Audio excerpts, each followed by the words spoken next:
new adventure. Was your adventure pleasant today? Come, sit with us by the fire and warm yourself on this cold night. As the flames chase away the chill, would you like to hear the tale of my journey? Very well. Make yourself comfortable, let the warmth embrace you, and listen closely to the story I am about to tell. The hunt for the Holy Chalice. The rain poured heavily over the ancient kingdom of Eryndor, turning the cobblestone streets into rivers of silver under the pale moonlight.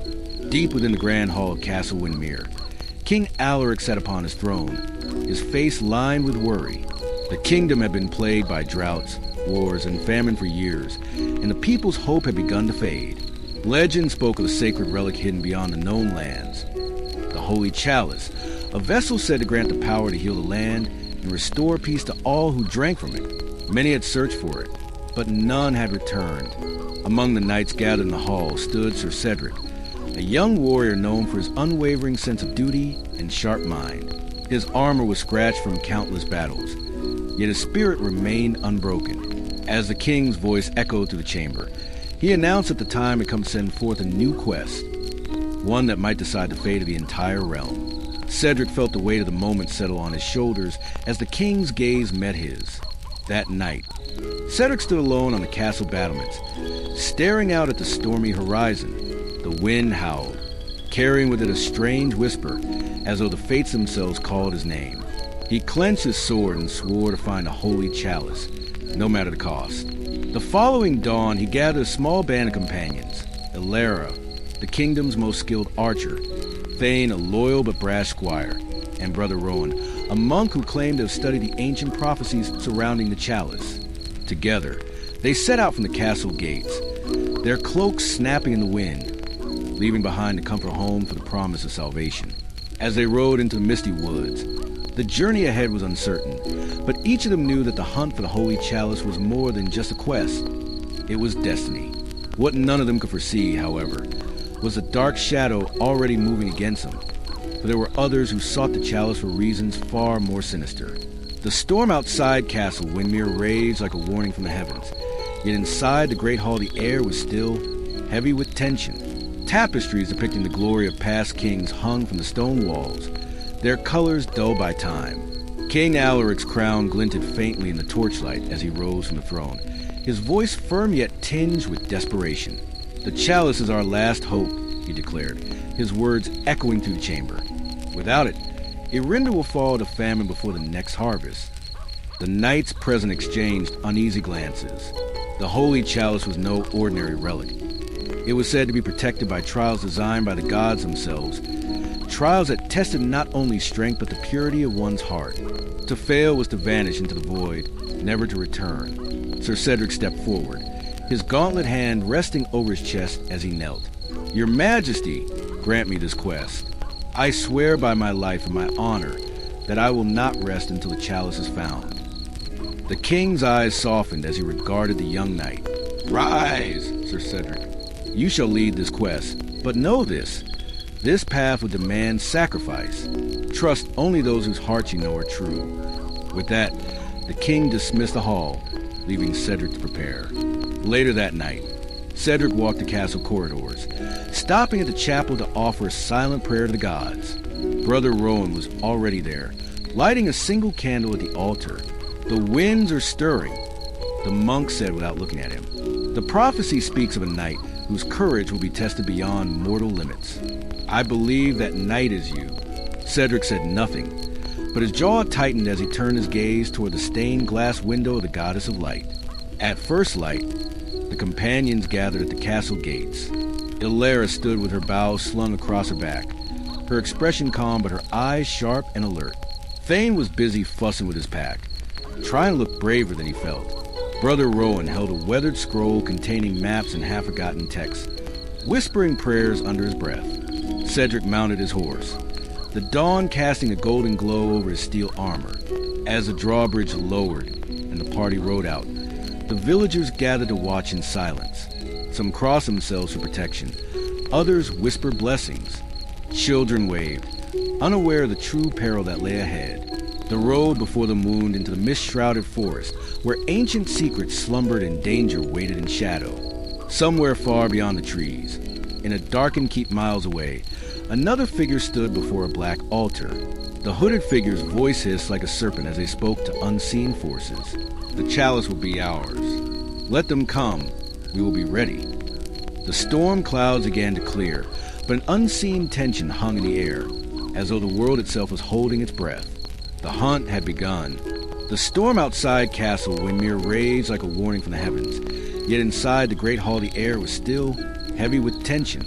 Tapestries depicting the glory of past kings hung from the stone walls, their colors dull by time. King Alaric's crown glinted faintly in the torchlight as he rose from the throne, his voice firm yet tinged with desperation. "The chalice is our last hope," he declared, his words echoing through the chamber.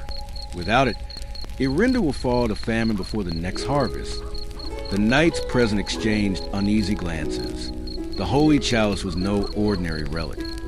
It was said to be protected by trials designed by the gods themselves, trials that tested not only strength, but the purity of one's heart. To fail was to vanish into the void, never to return. Sir Cedric stepped forward, his gauntlet hand resting over his chest as he knelt. "Your Majesty, grant me this quest. I swear by my life and my honor that I will not rest until the chalice is found." The king's eyes softened as he regarded the young knight. "Rise, Sir Cedric. You shall lead this quest. But know this path would demand sacrifice. Trust only those whose hearts you know are true." With that, the king dismissed the hall, leaving Cedric to prepare. Later that night, Cedric walked the castle corridors, stopping at the chapel to offer a silent prayer to the gods. Brother Rowan was already there, lighting a single candle at the altar. "The winds are stirring," the monk said without looking at him. "The prophecy speaks of a knight whose courage will be tested beyond mortal limits. I believe that knight is you." Cedric said nothing, but his jaw tightened as he turned his gaze toward the stained glass window of the Goddess of Light. At first light, the companions gathered at the castle gates. Elara stood with her bow slung across her back, her expression calm but her eyes sharp and alert. Thane was busy fussing with his pack, trying to look braver than he felt. Brother Rowan held a weathered scroll containing maps and half-forgotten texts, whispering prayers under his breath. Cedric mounted his horse, the dawn casting a golden glow over his steel armor. As the drawbridge lowered and the party rode out, the villagers gathered to watch in silence. Some crossed themselves for protection, others whispered blessings. Children waved, unaware of the true peril that lay ahead. The road before them wound into the mist-shrouded forest, where ancient secrets slumbered and danger waited in shadow.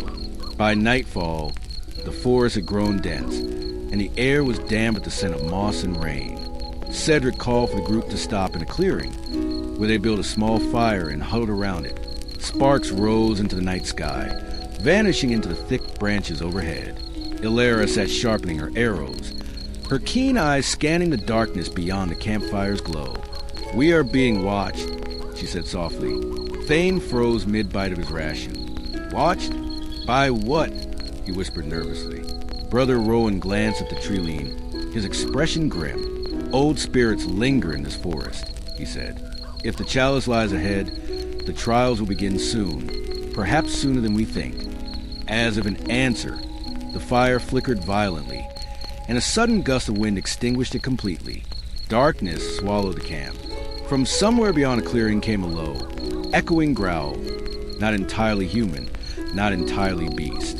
Cedric stood, sword drawn, his heart pounding. "Stay close," he commanded, his voice steady despite the unease gnawing at his chest. Two glowing eyes appeared between the trees, watching them with a predatory stillness. The night was silent except the sound of breathing, theirs and whatever creature waited just beyond the edge of clearing. Then, as quickly as they had appeared, the eyes vanished, leaving companions in tense silence. When the fire was finally relit, Cedric remained awake, keeping watch while the others slept. His grip on his sword never loosened. Whatever had stalked them tonight was only the beginning. The road to the Holy Chalice had begun to reveal its dangers, and Cedric knew that by the next sunrise, their courage would be tested for the first time. Far away, in a shadowed keep, the hooded figure standing before the black altar smiled. "They have entered the woods," the voice hissed to the darkness. Let the first trial begin. Dawn broke slowly over the misty forest, casting pale shafts of light to the tangled branches above. Cedric had not slept at all. His eyes were fixed on the dark edge of the clearing where the glowing eyes had appeared the night before. When the first bird call broke the silence, he roused the others. "Up," he said. "Whatever stalked us last night is still out there." Eryndor rose smoothly, slinging her bow across her shoulder, while Thane groaned, rubbing his eyes. "If it wanted to kill us, it would have done so already," Thane muttered, though his hand lingered nervously on the hilt of his short sword. Brother Rowan said nothing, merely unrolling his scroll and glancing at the strange markings, his brow furrowed. "The prophecy speaks of a guardian in the forest," he murmured. "A beast not of flesh but of shadow. To pass through, we must face it without fear." The words had barely left his lips when the forest around him fell unnaturally quiet. No bird sang, no leaves rustled. Then came the sound, a deep, guttural snarl that seemed to come from everywhere at once. Cedric drew his sword, its steel flashing in the morning light. "Form a circle," he barked. The companions obeyed, weapons ready. From the mist, the creature emerged, a massive wolf-like beast, but its body was made of living shadow, its fur rippling like smoke. Its eyes glowed the same eerie gold they had seen the night before. With a soundless leap, it pounced into the clearing. Elara's arrow was loose in an instant, but it passed through the beast as though through fog. "It's not mortal," she shouted. The creature lunged at Thane, who barely rolled aside in time. The ground where it stood scorched black by the thing's claws. "Hold your ground," Cedric yelled, stepping forward. The beast snarled at him, circling like a predator toying with its prey. Brother Rowan suddenly cried out, "The scroll! The incantation! We must name it!" Cedric parried a swipe of the beast's shadowy claw, sparks flying where steel met smoke. "Then do it quickly," he growled. Rowan's voice rose, chanting in an ancient tongue. The words seemed to make the air hum with energy. The creature stopped its attack and turned its glowing eyes on the monk, as if recognizing the language. It let out a roar that shook the trees. "Cedric," Rowan shouted between words. "Strike its heart when the name is spoken." Elara fired another arrow to distract it, while Thane threw a rock to draw its attention. As the final word of the incantation left Rowan's lips, Cedric lunged forward, driving his blade into the creature's chest. For a moment, there was silence. Then the beast dissolved into a cloud of smoke, vanishing into the morning air. The clearing was still again, as though the forest had been holding its breath. Rowan lowered the scroll, his face pale. "We have passed the first trial," he said. "But this was only a guardian. The true tests lie ahead." Cedric wiped his blade and sheathed it, his jaw set. "Then we keep moving. Whatever lies ahead, we face it together." As they broke camp and pressed deeper into the forest, none of them saw the shadow that lingered briefly among the trees. The faint shape of the beast were forming far away, watching them leave. And in the dark keep, the hooded figure's voice echoed with amusement. "So the night has spirit. Good. Let us see how long it lasts." The sun had risen higher now, its warmth burning away the last of the mist that clung to the forest floor. The companions rode in silence for a long while, each of them lost in thought after their encounter with the shadow beast. The forest was quiet once more, but the memory of glowing eyes and snarling jaws lingered like a phantom between them. Cedric rode at the front, his hand resting on the pommel of his sword. Though he appeared composed, his mind was anything but calm. He had faced brigands, rival knights, even warlords on blood-soaked battlefields. But what they had fought this morning was not a creature of the mortal world. The thought gnawed at him. Would his skill with a sword mean anything against whatever came next? Behind him, Elara's sharp gaze swept the tree-line, as if expecting the shadows to spring to life again. She spoke at last, her voice quiet but firm.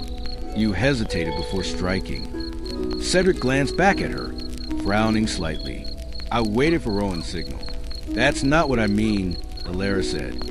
"You doubted yourself. I saw it." For a moment, Cedric said nothing. Then he let out a breath.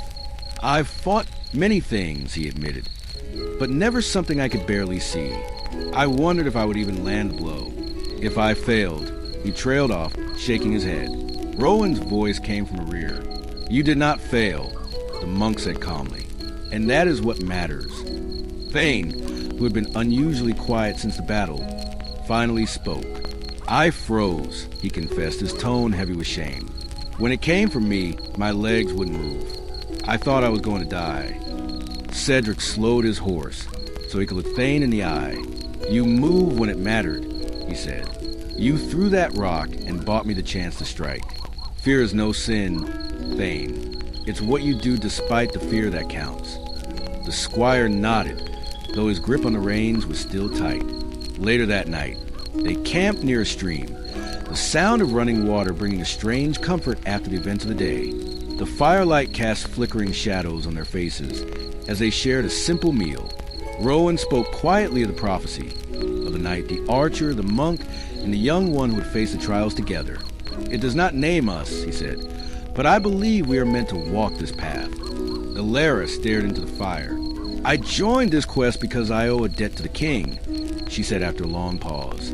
But after this morning, I think I need to know why the chalice is so important, why it's worth dying for. Cedric met her gaze. Because if we fail, the kingdom dies. Not just the crops, not just the fields.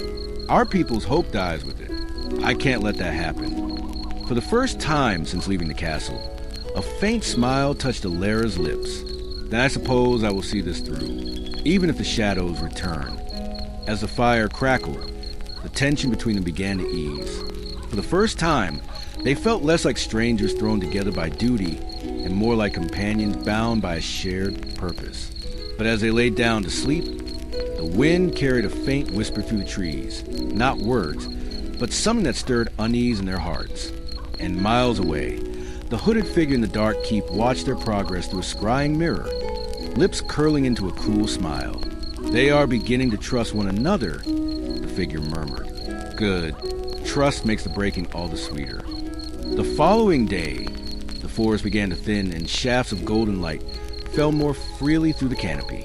The air felt lighter, almost peaceful, as though the dark presence of the shadow beast had been left behind. Cedric allowed himself to relax just slightly, though his hand still rested on the hilt of his sword out of habit. By midday, they came upon a small glade bathed in sunlight. At its center was a pool of crystal clear water, so still it mirrored the sky perfectly. Birds sang sweetly in the branches, and wildflowers bloomed in brilliant colors around the clearing. The place felt untouched, sacred. This wasn't on any of my maps, Rowan said, frowning as he consulted his scroll. It's as though it wasn't meant to be found. Before Cedric could answer, a voice spoke from across the glade, calm, melodic, and strangely ageless.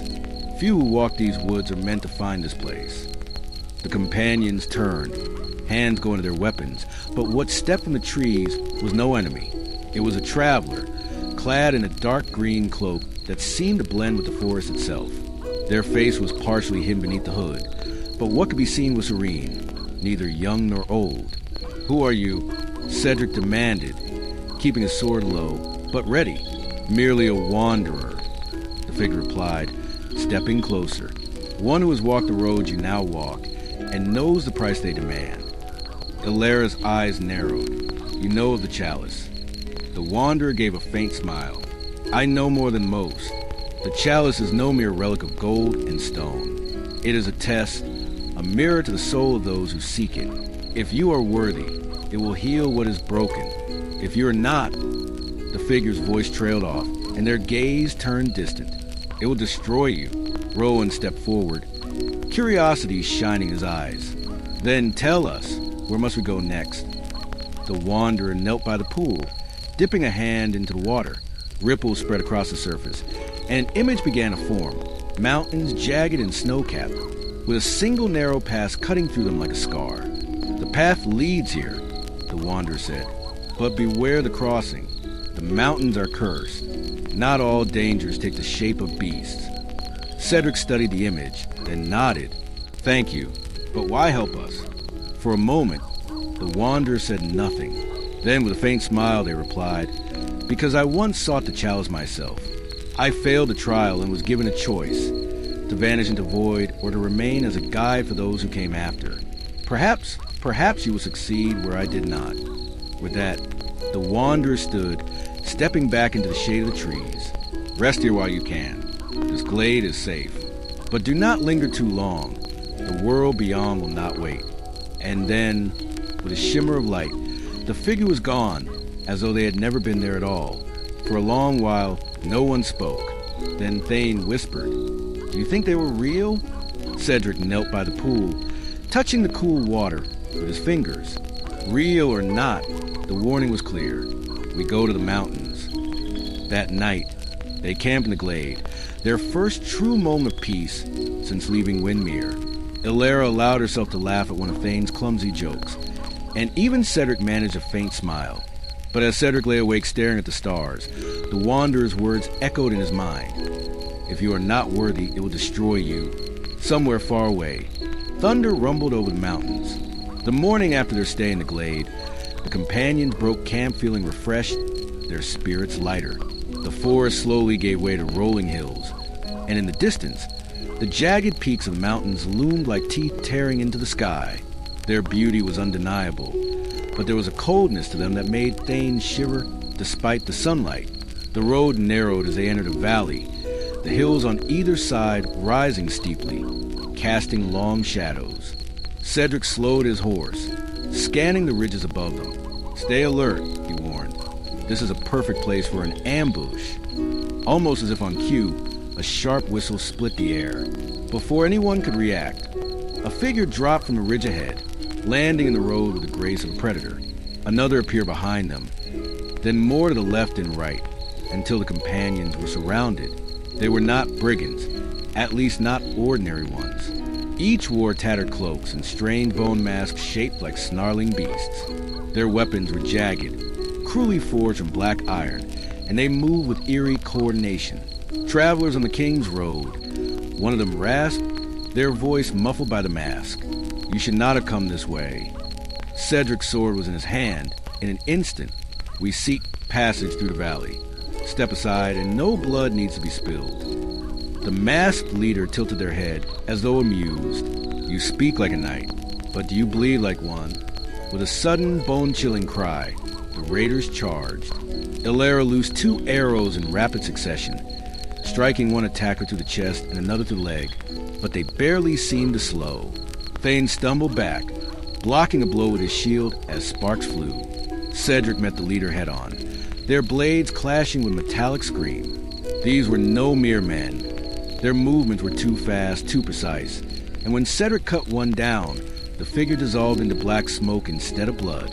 Rowan shouted over the chaos, "These are wraiths, spirits bound to this road." "Then how'd we kill them?" Thane yelled, barely holding back another strike. Rowan tore open his scroll, chanting words of banishment as he had with the shadow beast. The wraiths shrieked as the air shimmered around them. Cedric seized a moment, driving his sword into the leader's chest. The wraith let out a final, unearthly cry before bursting into black smoke, and with its destruction, the others melted away as well. Silence fell over the valley. The companions stood breathing hard, weapons still raised, until they were certain the danger had passed. "This road is cursed," Rowan said grimly. "Those wraiths were once men, warriors who fell here long ago, bound to hunt any who pass." Elara retrieved her arrows, her expression grim. "If this is what waits on the road, what do you think waits in the mountains?" Cedric sheathed his sword and looked toward the looming peaks. "Something worse," he said quietly, "but we keep going."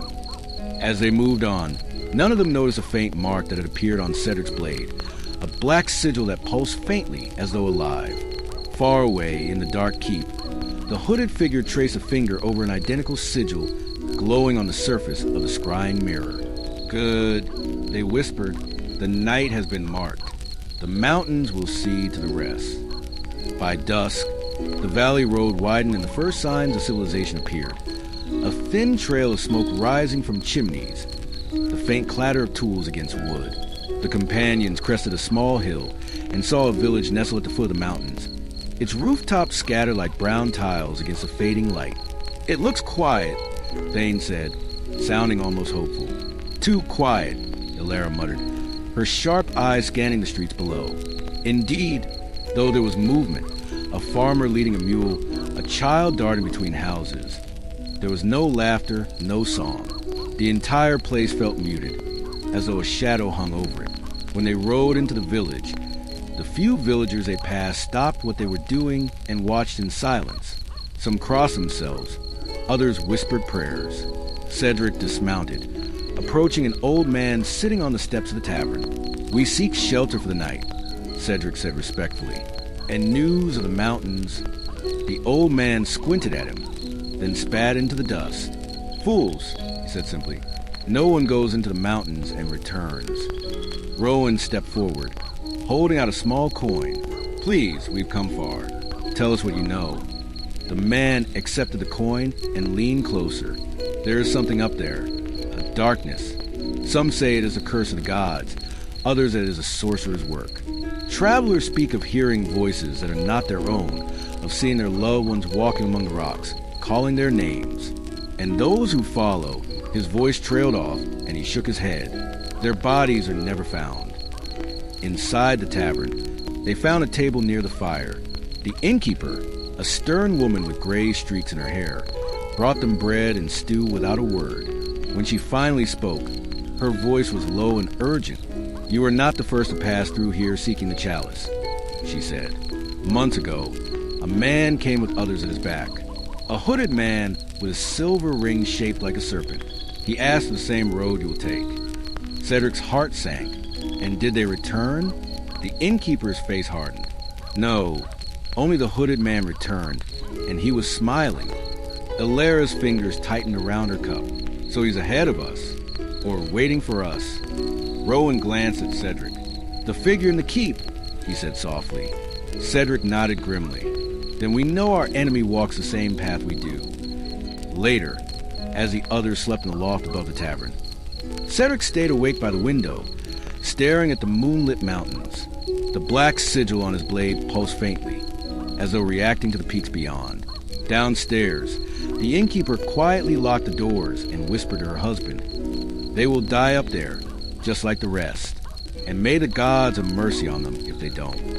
At that same moment, far away in the shadowed keep, the hooded figure stood before the black altar, as if hearing the words spoken miles away. "Soon," the figure murmured, the serpent-shaped ring glinting in the candlelight. "Soon, night, the mountains will strip you bare." The night was quiet at first, too quiet. Cedric sat by the window of the loft, staring at the faint glow of the village torches, when he heard it, a single blood-chilling scream that shattered the silence. He was on his feet in an instant. "Wake up," he barked, shaking Thane by the shoulder. Elara was already pulling on her boots, bow in hand, while Rowan clutched a scroll and muttered a prayer. They bolted down the tavern stairs and out into the street. The village was in chaos. Doors slammed shut, windows were barred, and frightened villagers shouted warnings to each other. "They've come again," one man cried, dragging his child inside. Cedric grabbed the innkeeper by the arm as she ran past. "Who has come?" Her face was pale. "The Grey Riders," she whispered. "Spirits that hunt on moonless nights. If they find you, they take your soul." Before Cedric could respond, a sound like distant hooves echoed down the main road, but no horses could be seen. A cold wind swept through the village, extinguishing the torches one by one, until the street was bathed in darkness. Inside, Rowan urged, but Cedric shook his head. "If these spirits are coming for us, hiding won't stop them." The first rider appeared out of the darkness, a spectral figure in tattered armor, mounted on a black, translucent steed. Its hollow eyes glowed like embers as it turned towards Cedric's group. Soon there were more, forming a circle around the square. Thane swallowed hard. "Tell me we can fight them." Rowan's voice was grim. "We can fight, yes, but we cannot kill them." The riders lowered their ghostly lances and charged. Cedric drew his sword, the black sigil on the blade glowing brighter than ever. When the first rider struck, Cedric parried, and to his shock, the spirit's lance shattered on contact. "They fear the mark," Rowan realized. "Cedric, your blade can harm them." With renewed determination, Cedric struck back, cutting through the nearest rider, which burst apart like smoke in the wind. Elara's arrows, tipped in blessed oil, struck true as well, scattering 2 more riders. But for each one that fell, another emerged from the darkness. The companions were forced back toward the tavern door, fighting desperately. Then Rowan's voice rose above the din, chanting a warding spell. A circle of golden light burst from the ground, forcing the riders to retreat with shrieking cries. The village square fell silent once more. The spectral riders had vanished, leaving only the smell of smoke and the deep gouges of their spectral hooves in the dirt. The innkeeper stepped outside, trembling. "You brought this down upon us," she said, her voice a mixture of fear and accusation. Cedric wiped the sweat from his brow, his expression grim. "No," he said, "whatever hunts us was coming here regardless. But now we know this. The curse reaches even the foot of the mountains." Elara glanced toward the looming peaks, their jagged silhouettes cutting into the night sky. Then what waits for us up there will be worse. Inside the tavern, as the companions tried to rest, the black sigil on Cedric's sword pulsed again, stronger this time, as if guiding him forward. And far away, the hooded figure stood before the scrying mirror and whispered, almost fondly, "Good. Let the night see that nowhere is safe. Soon he will break." The tavern smelled of smoke and fear. Most of the villagers had locked themselves inside their homes, unwilling to speak. But one figure approached Cedric and his companions as they sat at the corner table, exhausted but alert. He was an older man, his cloak singed at the edges, a fresh cut across his cheek. He leaned heavily on a carved wooden staff, and his eyes, though weary, gleamed with a sharp, knowing light. "You fought them," he said quietly, lowering himself onto the bench opposite Cedric. "Not many can face the Grey Riders and live." Cedric studied him carefully. "And you?" The man smiled faintly. "Name's Garrick. I was a tracker once. Hunted wolves, or even raiders when the Lord called for it. Tonight, I hunted something far worse." His gaze flicked to Cedric's glowing sword. "That mark! It's been a long time since I've seen one of those." Rowan sat forward, intrigued. "You know what it means?" Garrick nodded. "A binding sigil, not of this age. It was used by the old kings to mark the one chosen to seek the chalice. There's a reason the riders came for you. They can smell that mark in the dark. They were sent to test you, to wear you down before you reach the mountain." Elara frowned. "Sent by who?" The tracker's smile vanished. "By the same shadow that cursed these lands. You think the chalice is just a treasure? It's a prison key. Whatever is hunting you doesn't want you to find it, because it will undo everything it has worked for." The group exchanged uneasy glances. This was the clearest answer they had yet received, but it only deepened the weight of their quest. Thane spoke up hesitant. "If you know this much, why stay here? Come with us." Garrick hesitated, then nodded slowly. "I will guide you to the pass. But beyond that, I can promise nothing. The mountains eat men alive, not just with their storms and cliffs, but with what they make you see." That night, they rested in uneasy silence. The village had begun to calm, but whispers of fear still filled the air. Rowan copied wards onto scraps of parchment and pinned them to the tavern door, hoping to keep the spirits away until dawn. Before the sun rose, Cedric found Garrick outside, staring at the mountains. The old man spoke without looking at him. "Your sword will glow brighter the closer you get to the chalice. But beware, it will also draw the enemy nearer. You cannot fight them all, boy. Learn when to strike and when to run."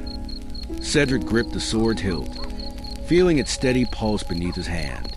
"Then we'd better be ready for both." When morning came, the party mounted their horses, with Garrick leading them toward the narrow road that would take them into the mountain pass. The air felt colder now, sharper, as though the mountains themselves were watching. And somewhere far above, in the icy peaks, a shadow stirred, sensing their approach. The tavern was quieter now, but not peaceful. The villagers had retreated into their homes, leaving the companions to sit in the dim glow of a single oil lamp. The smell of burnt wood and cold night air still lingered, clinging to their cloaks like a warning. Garrick's voice carried a calm gravity as he spoke, but it was clear he was holding back pieces of what he knew, weighing what they were ready to hear. "You faced the riders and stood your ground," he said finally. That means you are either very brave or very foolish. Cedric's jaw tightened. We don't have the luxury of fear. If the chalice is the only way to save Eryndor, we have to keep moving. Garrett gave him a long, measuring look, then tapped the table with his calloused fingers. Then you should know this. The mountains are worse than the riders. At least the riders show you what they are. The mountains will make you doubt yourself, your friends, your mission, even your own eyes. If there are cracks in your fellowship, the peaks will tear them wide open. Elara leaned forward, her eyes narrowing. You speak as if you've been there. I have, Garrick admitted. Years ago, I was part of a search party. We were hunting a missing pilgrim caravan that had vanished near the pass. We found their wagon splintered, but no bodies. The snow was red as blood, but no tracks led away. Thane shivered. What happened to your party? Garrett's expression darkened. Not all of us came back. Some went mad. Some turned on each other. His gaze shifted to Cedric's glowing sword. The sigil you carry might keep your mind sharp longer than most, but it will also make you a beacon. You must move fast. Brother Rowan listened intently, clutching the scroll of prophecy. Then we'll need protection for our spirits as much as for our bodies. I can prepare words of clarity before we depart. That would be wise, Garrick said, then pushed himself to his feet. Get some rest. We ride at first light. If the riders come again tonight, they'll find me ready for them. The companions tried to sleep, but the night was restless. The sound of distant wind howling through the hills sounded eerily like voices. Cedric stayed awake longer than the others, staring at the sword that pulsed softly by his side, as though whispering to him. When he finally drifted off, he dreamed of a figure standing in the mountains, cloaked in black, holding the chalice aloft. But when Cedric reached for it, the figure turned and the chalice melted into shadow. A voice echoed through the dream, low and mocking. You are not worthy. He woke with a start just before dawn. Outside, the village was quiet again, as if the horrors of the previous night had never happened. But Cedric could feel it in his bones. They were being watched. By sunrise, Garrick was already waiting with a packed satchel and a crossbow slung over his back. If you're ready, he said, glancing toward the peaks that loomed in the distance, then we have no time to waste. The longer you linger, the more likely the curse will reach you again. Cedric mounted his horse and glanced back at the village one last time. Smoke still curled from the chimneys, but there was no sign of life in the streets. It was as though the people were holding their breath, waiting to see if the strangers would leave or bring another night of terror down upon them. With a wordless nod to his companions, Cedric urged his horse forward, and the small company rode out, following Garrick toward the mountain road. The rising sun cast a bloody red glow over the peaks, a warning or a promise. The mountains loomed like jagged sentinels, their peaks hidden behind rolling clouds. The air grew colder with every step, and the forest thinned into rocky slopes. Cedric felt the weight of the land pressing on him, as though the mountains themselves were watching, waiting. By midday, the road had turned into a narrow, winding trail that snaked between cliffs. The horses' hooves clattered on the stone, the sound unnaturally loud in the stillness. Even the wind had gone silent. This place feels wrong, Thane muttered, gripping the reins tighter, like we're walking into a trap. You're not wrong, Garrick said grimly. The pass is called the Maw for a reason. Once you enter, there's no turning back. That night, they camped in a small hollow sheltered by rocks. Rowan traced protective wards in the dirt around the fire, murmuring prayers as he worked. But as the firelight flickered, Cedric swore he saw movement just beyond the circle of light, a figure watching them from the dark. He stood abruptly, sword in hand. Who's there?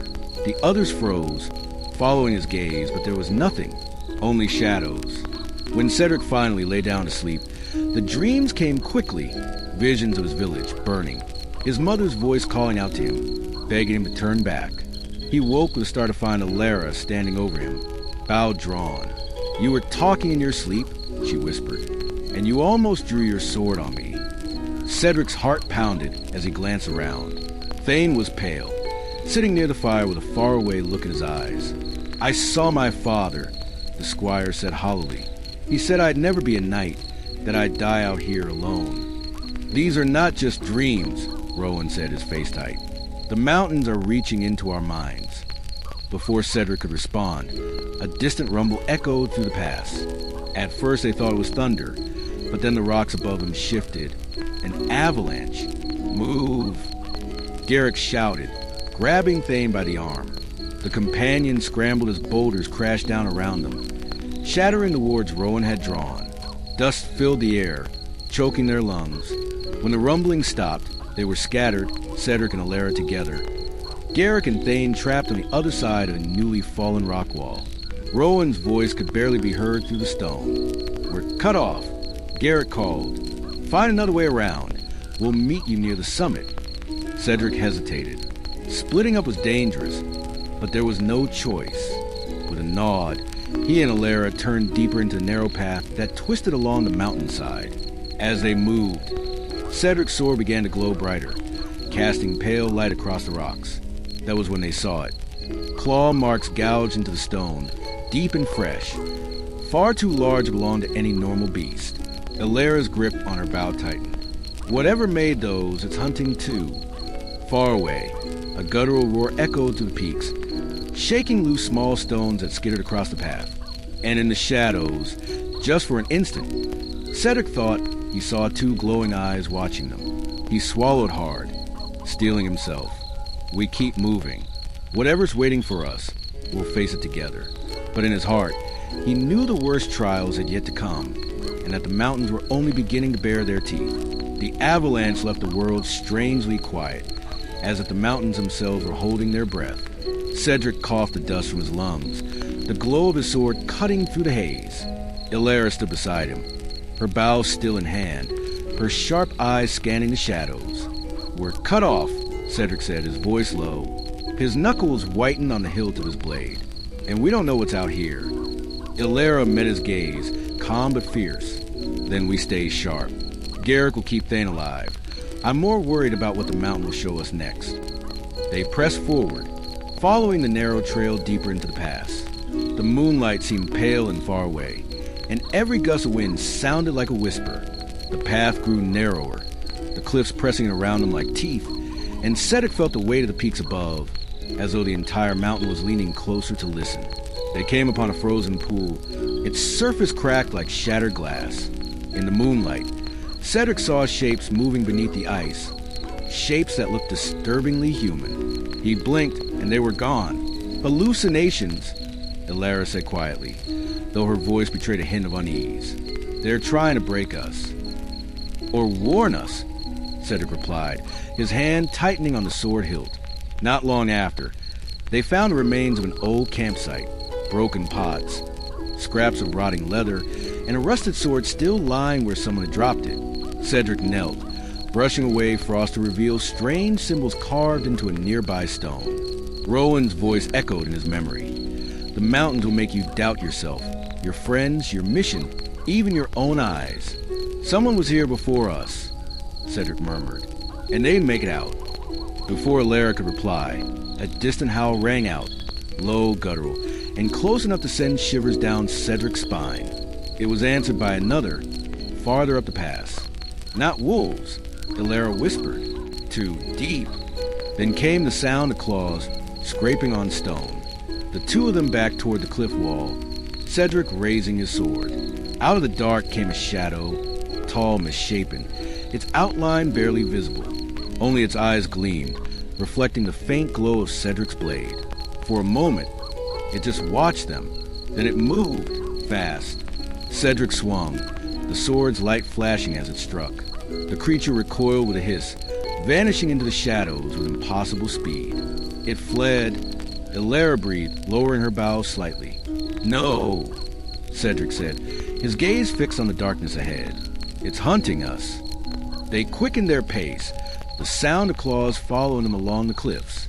Once, Cedric glanced back and thought he saw more than one pair of glowing eyes. The sense of being stalked gnawed at him with every step. When they finally found a narrow cave to shelter in, Cedric built a small fire at the entrance. The glow of the sword and the firelight seemed to hold the shadows at bay, but just barely. As they sat in uneasy silence, Cedric turned to Elara. if we don't make it through this pass. Don't finish that sentence, she said sharply, though her eyes softened a moment later. We'll make it, and we'll find the others. Outside, something scratched against the rocks, slow, deliberate, and then, as if mocking them, came a low, almost human laugh that echoed down the pass. Cedric gripped his sword tighter, staring into the dark. The mountains were alive, and whatever waited in their depths was no longer content to watch from the shadows. The sound came again, a low, guttural growl rolling out of the darkness like distant thunder. Cedric rose slowly to his feet, sword in hand, as the firelight trembled. Eryndor nocked an arrow, her sharp eyes scanning the shadows beyond the cave mouth. Then the first creature lunged. It burst into firelight, a hulking half-wolf, half-human shape with pale, matted fur and claws as long as knives. Its jaws snapped shut just inches from Cedric's chest as he swung, the blade catching across the shoulder. The creature shrieked, stumbling back, but more were coming. Back to back. Eryndor shouted, loosing an arrow into the darkness. A second beast yelped as the shaft struck true, but it didn't fall. Instead, it circled wide, waiting for its packmates to close in. The cave erupted into chaos. Cedric fought with every ounce of strength, his sword glowing so brightly it seared after-images into his vision. Eryndor's arrows flew in quick succession, each one tipped with the blessed oil Rowan had given her. But there were too many. Glowing eyes appeared all around, their low growls echoing like a chorus of hunger. One of the creatures darted past Cedric's guard and slammed him to the ground. Its fetid breath washed over him as its jaws gnashed, but Cedric drove his sword upward into its chest, and the thing howled as black smoke burst from the wound. Move! Eryndor cried. She loosed one last arrow into the nearest beast, then grabbed Cedric by the arm, pulling him toward the cave's back wall. They ran. The cave narrowed into a twisting tunnel, forcing the duck and weave as the sounds of pursuit thundered behind them. Claws scraped against the stone as the beasts gave chase. Left, Cedric shouted as they reached a fork, trusting the faint pull of the glowing sword to guide them. They burst out of the tunnel onto a narrow ledge overlooking the pass, and nearly collided with Garrick and Thane. Gods above. Garrick swore, raising his crossbow.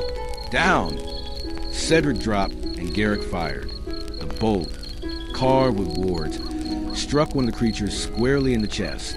It screeched and toppled off the ledge, vanishing into the chasm below. The remaining beasts hesitated, snarling, before melting back into the darkness. The mountains fell silent again, leaving only the ragged sound companions breathing. Cedric slowly rose to his feet, his sword still glowing fiercely. They weren't just beasts, he said, his voice low. They were something else, something bound to this place. Rowan, who had been waiting just beyond the trail, approached carefully. Bound, yes. The text spoke of them as the Warden Pack, guardians of the pass, meant to keep the unworthy from reaching the higher peaks. Well, Garrick said grimly, reloading his crossbow, if that was their welcome, I don't want to see their master. They didn't linger. Together again, the group pressed onward, their steps quick and silent. Behind them, the howls rose once more, distant this time, but somehow promising that this was not over. As dawn broke over the peaks, Cedric finally lowered his sword. The glow dimmed to a faint pulse, but he could feel the weight of it, and the eyes still watching from the mountains. We're close, he said, gazing toward the highest ridge. Whatever waits for us at the summit knows we're coming. And somewhere on the other side of the mountains, the hooded figure smiled. The game was no longer one of pursuit. It was a hunt, and Cedric had just stepped into the final snare. The pass narrowed until the group was forced to dismount and lead their horses by hand. The air thinned, the wind sharper now, carrying a strange hum that made Cedric's sword vibrate faintly against his hip. Feel that? Eryndor asked quietly, glancing at the weapon. Cedric nodded. It's pulling us forward. We're close. They climbed for hours until they reached the plateau, a flat, snow-covered expanse ringed by standing stones carved with runes so ancient that even Rowan hesitated before approaching. This place, Rowan murmured, it's a threshold. The old kings built these circles to guard the path to the summit. Guard a how? Thane asked, his breath misting in the cold. Rowan's face was grim, with trials, each one meant to test the heart of the seeker. Only those worthy may pass. As he spoke, the runes flared to life, glowing with pale blue fire. The air shimmered, and the world around them shifted. The snowy plateau dissolved into darkness, and each companion found themselves standing alone. Cedric blinked. He was no longer with the companions, but in the great hall of Castle Windmere. The throne sat empty, the torches guttering out one by one. Then he saw him, King Alaric, sitting slumped, a sword through his chest.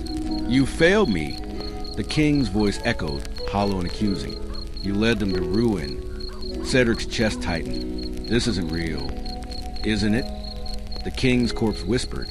"You left your people to die while you chased a ghost story."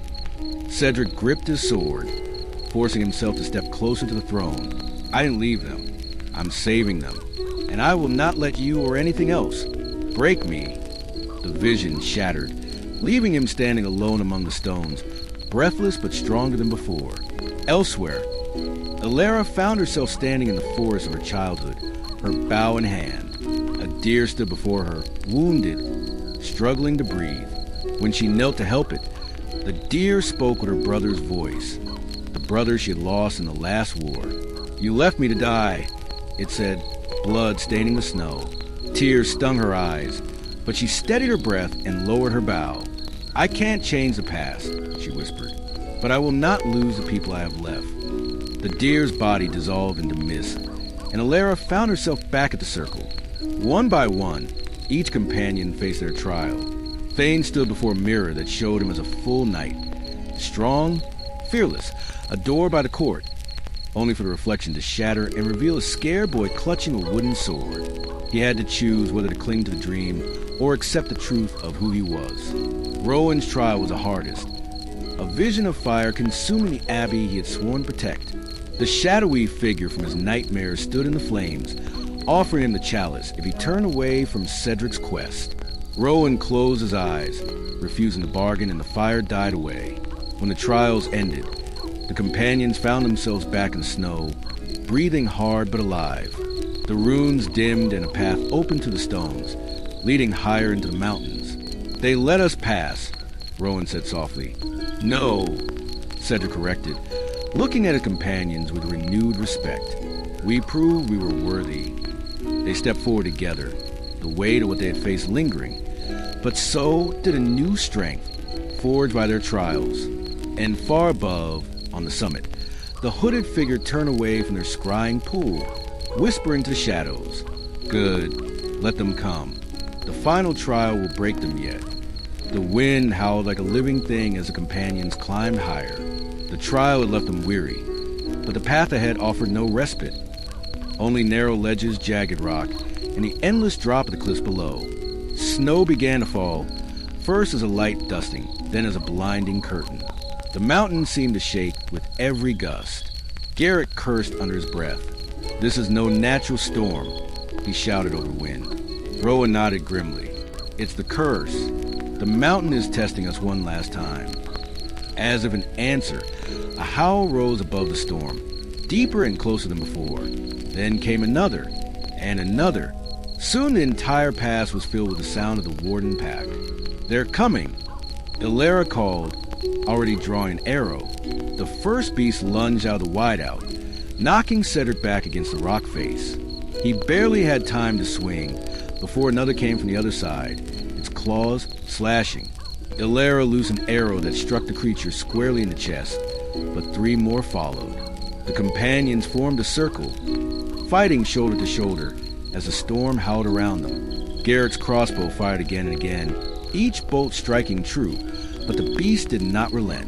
Thane fought like a man possessed, his sword flashing, his fear burned away by sheer determination.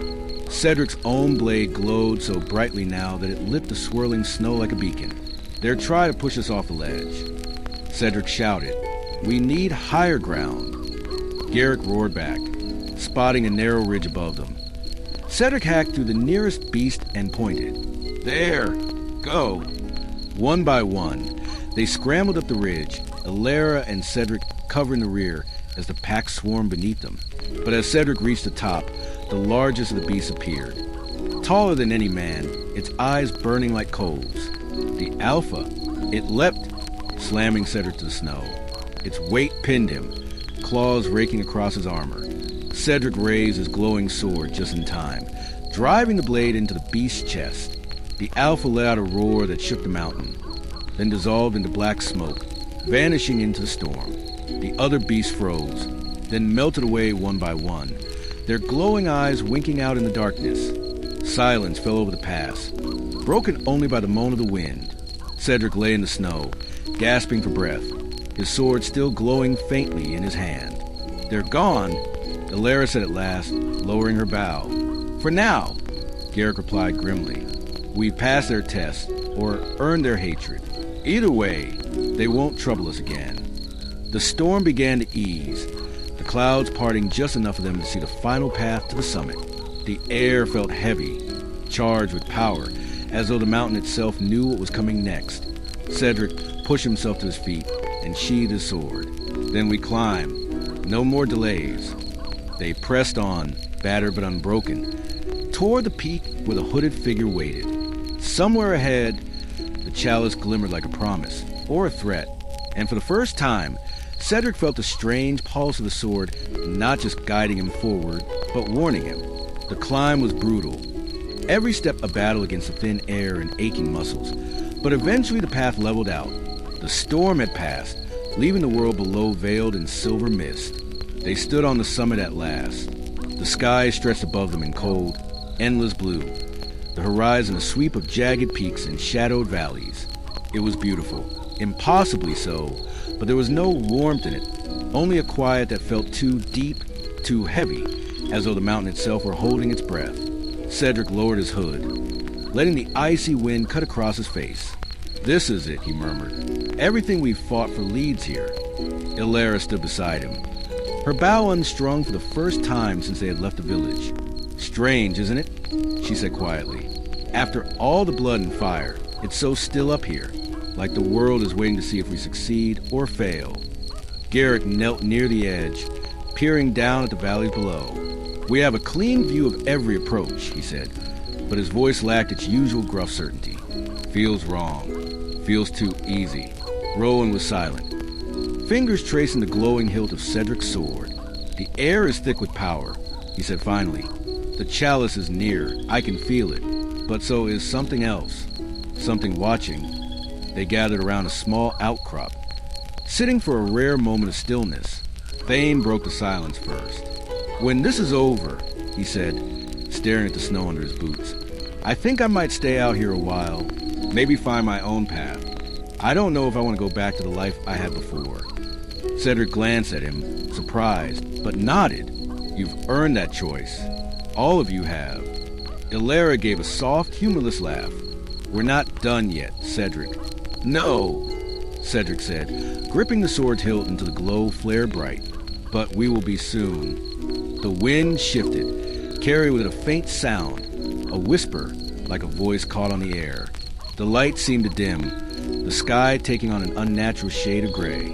Then, at the far edge of the summit, a figure appeared, cloaked in black, their face hidden. They stood with their hands clasped behind their back, perfectly still, as though they had been waiting all along. "Welcome, seekers," the figure said, their voice smooth and cold as a wind. "You have come far. You have bled. You have proven yourselves worthy. Now," they raised one hand, and the ground beneath the companions trembled. "Let us see if you are strong enough to claim what you desire." The runes on the stones around the summit flared to life, casting a ghostly light across the snow. The final trial had begun. The wind screamed as the runes' glow spread across the summit, forming a circle of light. The hooded figure stepped forward into it, their black cloak rippling like smoke. "This is where your journey ends, Sir Cedric," they said, their voice carrying unnaturally in the thin air. "But do not fear. Your death will give meaning to this mountain once more." Cedric stepped into the circle, the sword at his side glowing white-hot. His companions started forward, but Rowan held up a hand. "This is his fight," Rowan said grimly. "The mountain has chosen him." Cedric's heart pounded, but his grip on the hilt was steady.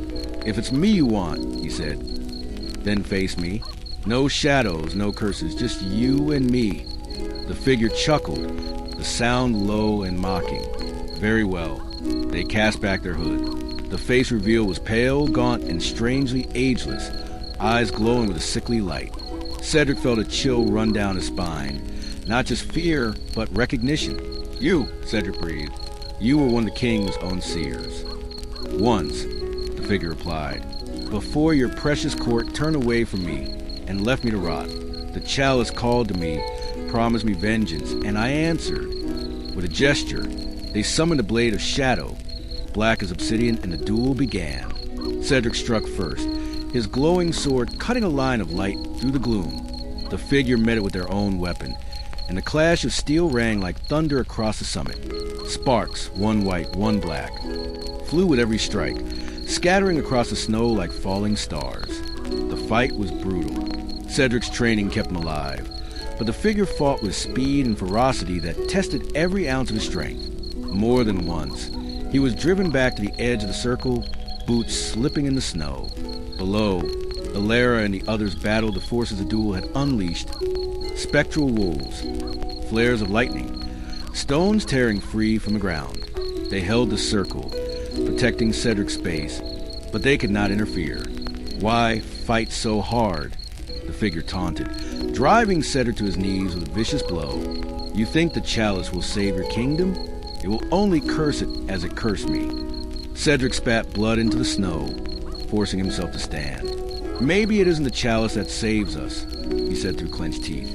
"Maybe it's the people who choose to fight for it." With a roar, he launched himself forward, his blade blazing, strike by strike. He forced the figure back until they stood at the very edge of the summit. "Yield," Cedric said, his sword at the figure's throat. But the figure only smiled, a cold, terrible smile. "You have courage, knight, but courage alone cannot break what is coming." Then they dissolved into shadow, their forms scattering like smoke.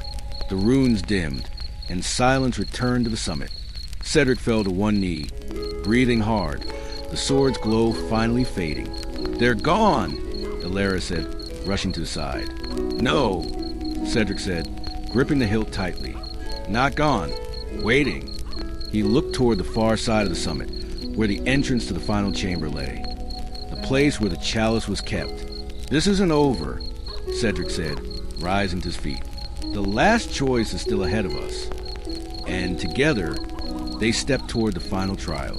The companions stepped into the final chamber, a cavern carved from the mountain's heart, lit by an otherworldly glow. At its center stood an altar of black stone, and upon it rested the chalice.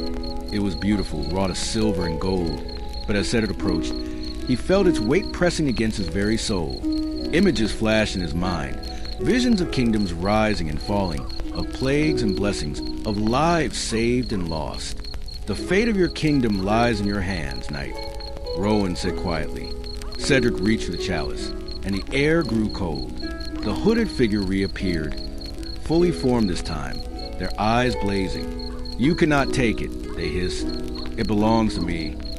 With a gesture, they summoned the Shadow Blade again, and the final battle began. This fight was unlike the duel on the summit. The figure was faster now, more desperate, their blows wilder but heavier. Cedric blocked and parried, every strike ringing through his bones. Eryndor, Garrick, Thane, and Rowan fought back the spectral beast that poured into the chamber, keeping the fight contained so Cedric could focus on his foe. Steel clashed against shadow, light against darkness, until at last Cedric drove the figure back against the altar. "End it!" Eryndor shouted over the din. Cedric's sword was at the figure's throat once more, but this time he hesitated.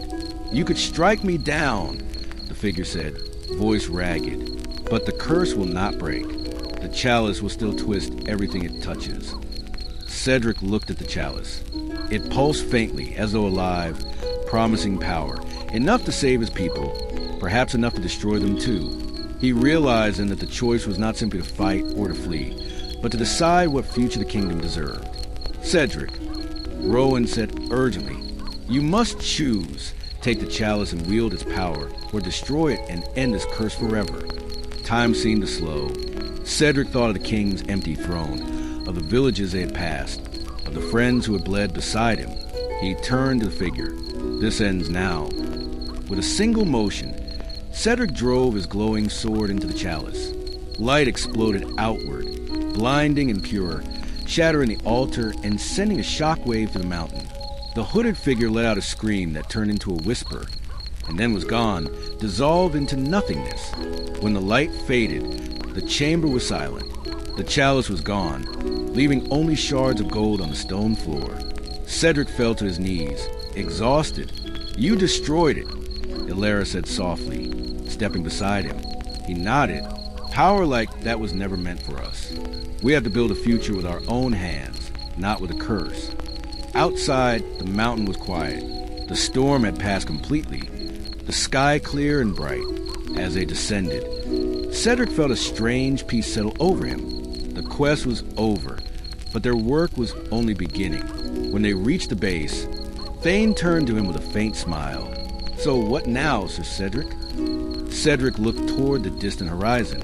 "Now," he said, "we go home. There's a kingdom to rebuild." And with that, the companions set out together, their bond unbroken, their hearts lighter than they had been in many months. The chalice was gone, but their victory would echo through legend for generations to come. Months later, the kingdom of Windmere breathed again. The fields, once blighted, began to grow green, and the villages Cedric and his companions had passed on their journey now thrummed with new life. Cedric stood in the castle's great hall, no longer as a knight, but as the newly crowned protector of the realm. He had refused the throne, choosing instead to serve as guardian, while a council of wise leaders rebuilt the kingdom with the people's voice at its heart. Eryndor leaned against one of the pillars, her bow resting at her side. "You wear responsibility better than I thought you would," she teased. Cedric smiled faintly.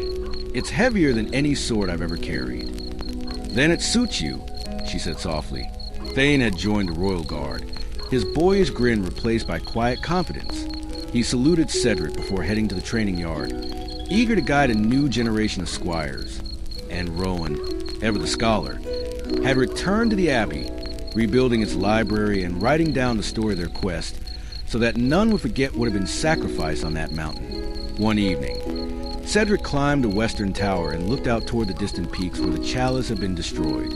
The mountain stood silent under the setting sun, no longer cursed, no longer haunted, only watching, as mountains do, waiting for the next chapter of history to unfold. Cedric took a deep breath of the cool night air. For the first time since the quest began, there was no shadow at the edge of his thoughts. The chalice was gone, the curse was broken, and tomorrow the kingdom would wake to another day, free.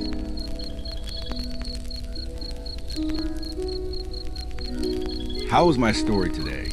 Is your body feeling warm now? If you're interested in hearing more of my stories, come back to this spot while you rest after your long journey.